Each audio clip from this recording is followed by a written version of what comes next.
જિલ્લા પંચાયતે 317.99 કરોડનું પુરાંતલક્ષી બજેટ રજૂ કરવામાં આવ્યું હતું. ટૂંક સમયમાં જિલ્લામાં 32 કરોડના મનરેગાના કામ શરૂ કરાશે.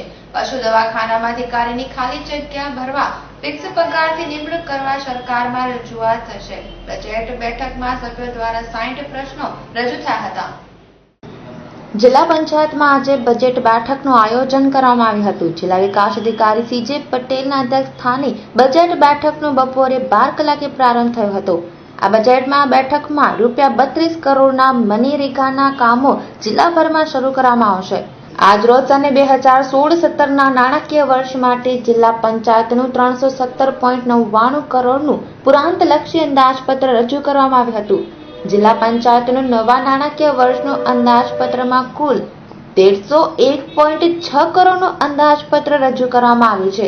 આ અંદાજપત્રમાં વિવિધ પ્રવૃત્તિઓ માટે 2,997.1 લાખના ખર્ચની જોગવાઈ કરવામાં આવી છે.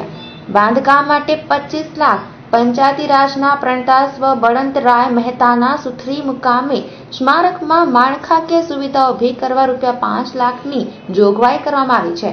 પંચાયતના મકાનોની જાળવણી માટે ₹25 લાખની જોગવાઈ કરવામાં આવી છે.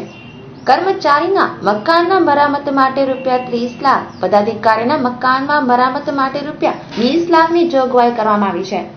તળાવની મરામત કરવા માટે 5 લાખની વ્યવસ્થા કરવામાં આવી છે. અંદાજપત્રમાં ગ્રામ્ય વિકાસ અને નવી યોજનાને પ્રાધાન્ય આપવામાં આવ્યું છે. દરમિયાનમાં આજરોજ જિલ્લા પંચાયતની બજેટ બેઠકમાં વિવિધ સભ્યો દ્વારા કુલ મળીને 60 જેટલા પ્રશ્નો રજૂ કરવામાં આવ્યા હતા.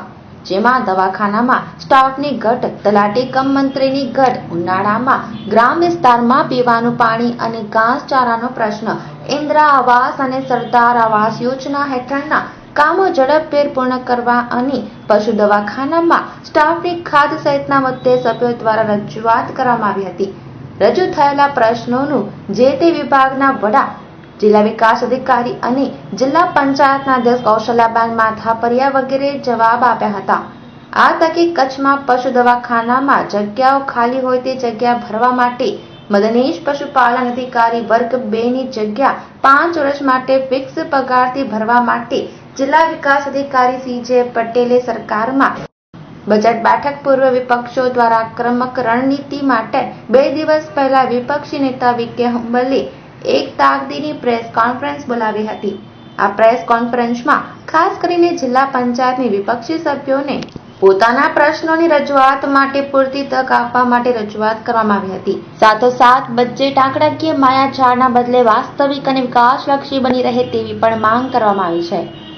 આજની બજેટ બેઠકની વાત કરું તો પ્રમુખશ્રી જે 2015-16નું સુધારેલ 2016-17નું બજેટ રજૂ કર્યું.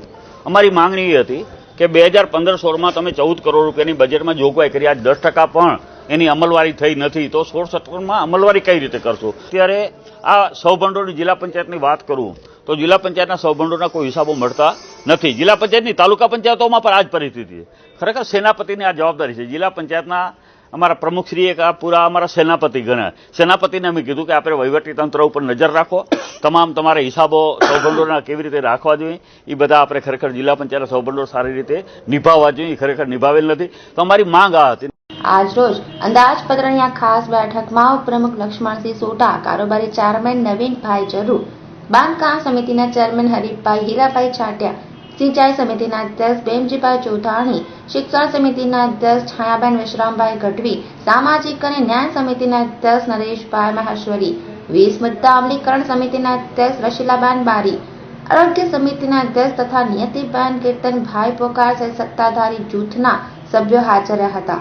જ્યારે બજેટ બેઠકમાં વિપક્ષી નેતા વી.કે. હુંબલ, જિલ્લા પંચાયતના મુદ્રા બેઠકના સભ્ય સલીમભાઈ છત, અબડાસા બેઠકના કિશોરસિંહ જાડેજા, સૈયદ તકીશબાવા સહિતના સભ્યો